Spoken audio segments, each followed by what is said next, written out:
So I'm so excited today that we're finally getting to start with the real basis of geometry. And we've spent a couple of days kind of warming up for what we're going to be learning, but today we're going to be talking about points, lines, and planes. These are the things that are going to help us throughout the whole course. We're going to be talking about where points, how points make lines, how points make shapes. And so today we're going to warm up by saying, what does it mean for something to be undefined? So if I asked you to define the word the, could you? Could you define it? If I asked you to define the word a, could you define it? Some words in our language, we know what they mean, we know how to use them, they bring things together. The three undefined terms in geometry are points, lines, and planes. And although I think we're going to come up with our own little definitions, we consider them to be undefined in geometry. So let's talk about the first one, a point, okay? So a point has no size. So that's important. I think of a point as a place. I'm standing in a point. You're sitting right now watching this in a point, okay? A couple things. When we talk about a point in geometry, we're going to use a capital letter. So caps, all caps. So I would say A. That would be point A. And all geometric figures that we're going to be talking about this year, they consist of points. So in the coordinate plane, if we're talking about the coordinate plane, which I know you know a little bit about, if we're talking about the coordinate plane, we actually talk about a point as a coordinate having both an x and a y, okay? And so those are coordinates.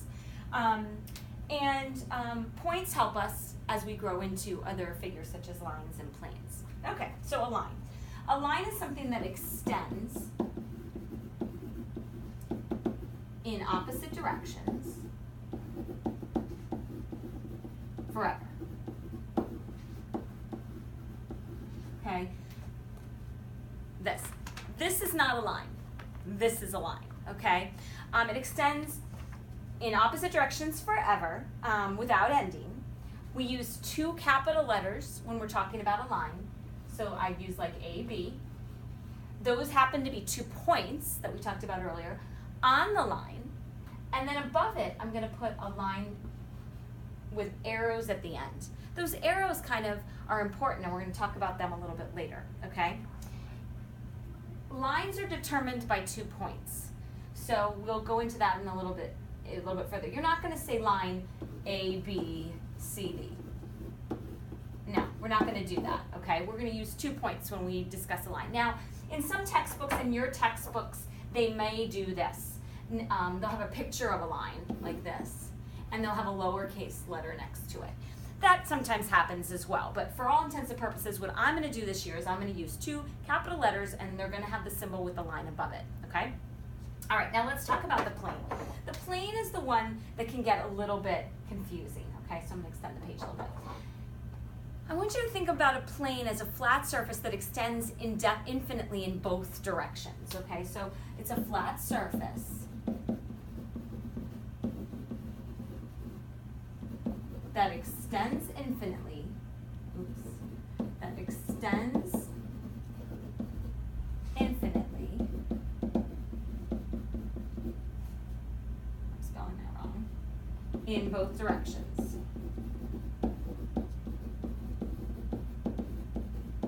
They can be either horizontal or vertical. So when I think of it, I like to think of a kind of a piece of paper. Okay, so here's this piece of paper. If I extend it this way and this way, then that would be a plane. We're like standing on planes. Look at the floor. Look up right now. You're looking at the ceiling. That's a plane, okay? And we're gonna learn why planes are important, where they come in our lives every single day. They could also go this way. I could extend both left and right and up and down. So that's where the horizontal and the vertical come in, okay?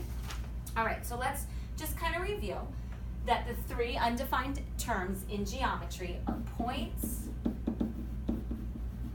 lines, and planes. From that, we'll be able to define lots of other things. Okay, moving on. All right, so let's talk about points again. Now there's different types of points. Colinear points are points that lie on the same line.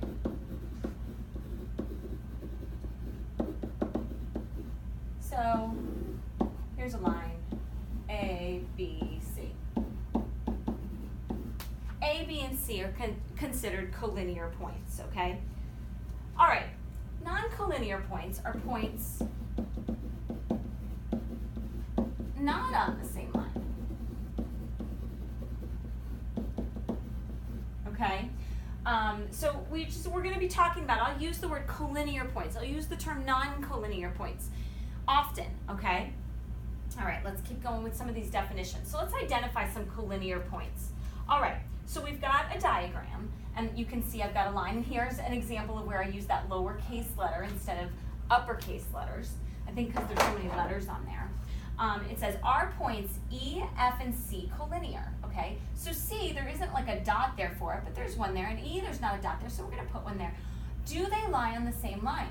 Yes, they do, so we'll say yes, they are collinear. If so, name the line they lie on. Okay, so we could call this just line M with that lowercase letter, or if I wanted to use those actual points, I could say line EF with that line symbol above it. I could say line FC with that line symbol above it. I could say line EC. And so hopefully you're starting to catch on to how we can describe lines.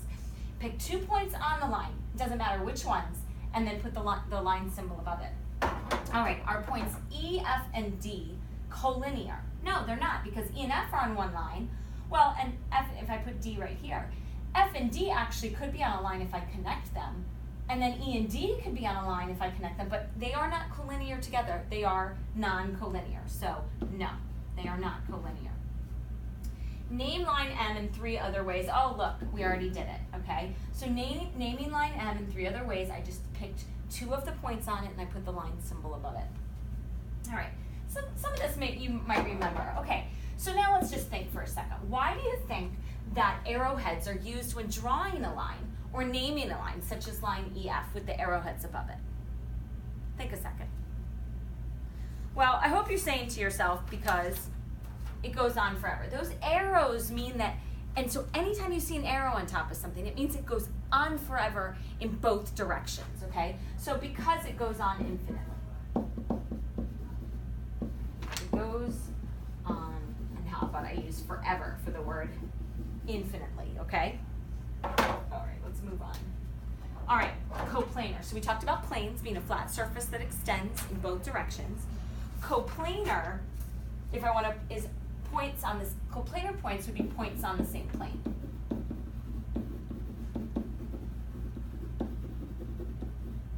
Okay, so when I talk about planes, you'll see sometimes they'll draw like rectangular prisms or pyramids or things like that, or they may just draw a rectangle to indicate a plane, and then we'll put, like, how about A, B, C, D, and I'm going to put point P, Q, and R.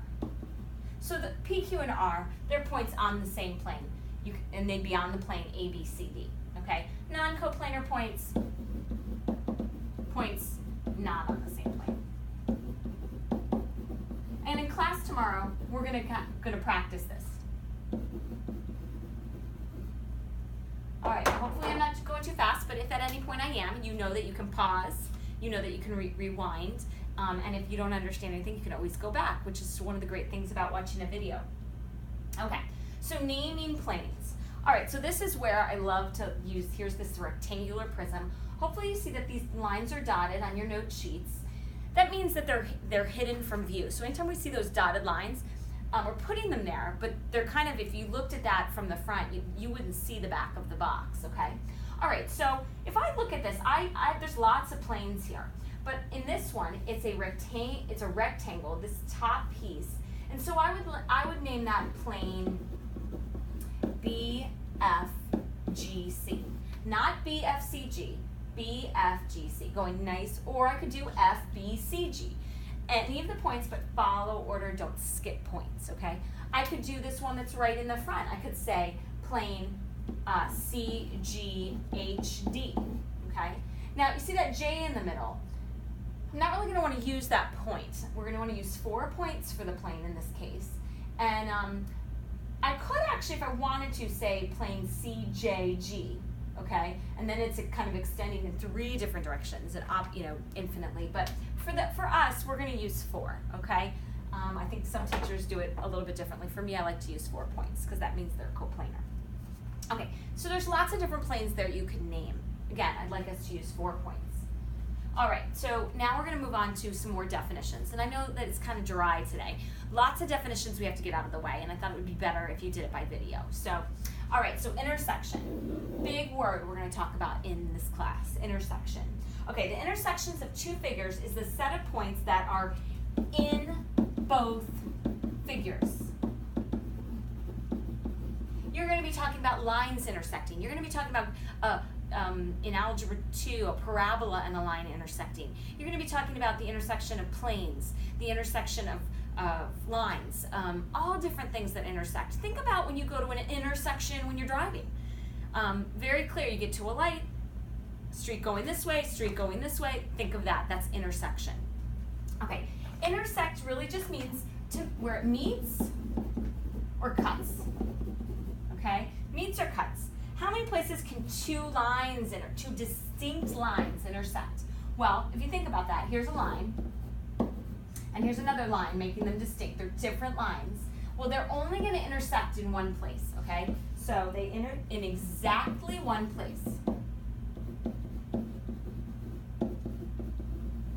They can't intersect in more than one place, otherwise they wouldn't be distinct. And we're going to talk about that word in a few minutes. Okay, where do 2 planes intersect? So I'm going to have you go back to that box for a second. So in looking at it, I see a plane here. Now remember, it goes on forever. And I see a plane here. A little bit off. Now they intersect. The points that they have in common are right here. You see that? But remember, they're going on forever. So that means that this intersection's going on forever. What does it look like? If it's going on forever, it's a line, okay? So where do 2 planes intersect? They intersect in a line. Think of the corners of the room. Look at the room you're at right now. Find the corners, look at where they intersect, and you should see a really distinct line, okay? All right. I'm going to give you a second to write all that down, and I'm just going to check time on us. All right. All right. A couple more things today. Let's talk about finding the intersection of 2 planes. I just showed you, but now we're gonna look at it together. It says, what is the intersection of planes H, G, F, E, and plane B, C, G, F? Well, for me, it's usually pretty clear. The points here, GF and GF, are common to both, okay? But let's highlight that. I'm gonna switch colors. I'm gonna highlight H, G, F, E, H, G, F, E. I'm gonna just shade that in a little bit so you can see it. And then GF, B, C, GF, this one. So hopefully you're clearly seeing that they intersect right here. Okay, which again is line GF. And don't forget your symbols. The symbols are very, very important, okay? Name 2 planes that intersect in BF. Okay, so I've got to find BF. So I kind of crossed it out. So here's BF right here. Let me switch to blue. Here's BF. So I need to find 2 planes that intersect there. Well, I already know that this plane has BF in it. So what other plane has BF in it that you can see in this figure? Well, BAEF. Okay, so BAEF and BFGC. And remember, those 2 planes, so those are the 2 planes, that's where they're going to intersect in line BF, okay? All right, moving on. Okay, so at this point today in class, we had gone over something called developing definitions, and you guys came up with all these cool definitions of your own. We're going to go into a little bit more detail on these definitions. So, important one in geometry that we're going to talk about probably every day is a line segment. A line segment. Okay, a line segment is a piece of a line. This one has a definition because I'm using the word line. I'm using the definition. I'm using line in it. Okay, a piece of a line with 2 distinct endpoints. Okay, so let me draw a little line here. So here's a line. We've got A, B, C. All right, so there's tons of segments here that have a distinct endpoint. So this we're going to say is an endpoint, and this is an endpoint, so that would be segment AB. Now the symbol for segment is actually just a line on top with no arrowheads. That means it ends. Okay, I could also say segment BC with a segment symbol above it, meaning it ends at those 2 points. I could also say AC. Now, you could flip any one of these around. CB, BA, CA, those will all work, okay? All right, so that's our definition for line segment. Rays, okay. I want you to think about the sun's rays for a second. That's what I do. A ray is a piece of line again that starts at a distinct point and goes infinitely, keep spelling infinitely, in one direction.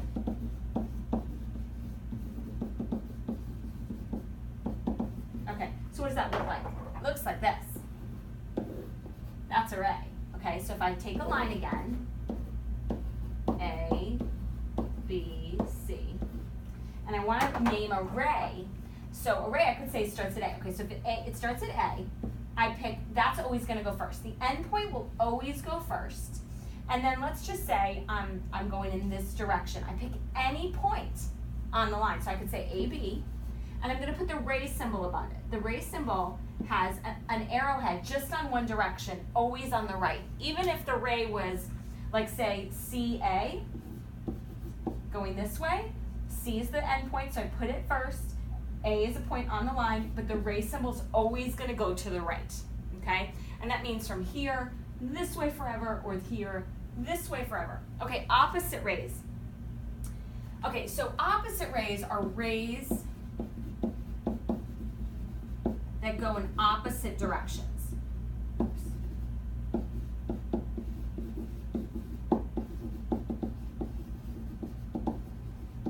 Okay, they go in opposite directions. Okay, so first of all, let's talk about this. That is not opposite directions. So those are not opposite rays. Opposite rays go in opposite directions like this. Opposite rays are going to form a line. If they're going in opposite directions, they will form a line. So we could say that a line is opposite rays. But sometimes there's going to be overlap. Like I could say CA going this way and AB going that way. They kind of overlap as well. So opposite rays, just think going opposite directions. All right. Almost there, guys. Almost there. All right. Name all the segments and rays in the picture below. So this is what I'm going to be checking on you tomorrow. So what I want you to do is I want you to go ahead and name as many segments and rays in the picture using the appropriate symbols, and I'm going to be coming around checking your notes tomorrow, okay? All right, and then the last definition I want to talk about is congruent, my favorite word, okay? So congruent in math really just means equal, okay? It means equal, and we're going to be talking about congruent segments, congruent figures, congruent angles. The symbol that we use for congruent is this it's like that approximate symbol with 2 equals on it. But when we talk about congruent, we're not going to use measurements, okay? We could say the measure of an angle is congruent to the measure of another angle, but when we use the word measure, we're really talking about numbers, and numbers are equal. Whereas segments, angles, and figures are going to be congruent. So I might say that segment AB is congruent to segment BC, okay? And when I talk about congruent, I'm going to use, so if I said that, so here's my line, A, B, and C. We're going to mark using something called a hash mark to indicate that things are congruent. So if I said that segment AB was congruent to segment BC, there would be a little hash mark, those little lines there. They're telling me that those two are congruent. But what if I said now that I don't know, AR was congruent to PX. Okay, and let's just put it up here. I'm going to put R up here. Okay, and I'm going to put a point P right here. And I'm going to put X here. I'm not saying that AR and PX are congruent to AB and BC, so I'm going to actually use 2 hash marks. So I know that I mean that they're different, okay? That tells me that they're different. All right, so that's where I'm going to stop today. I hope you liked your first video. I hope it wasn't too long. Usually I like to end them around 15 minutes, and meaning that might take you 20 if you have to pause, which I think is about right for homework. So hopefully tomorrow we'll get to go over all this in practice in class and do the homework like we were talking about, but have a great night. Bye.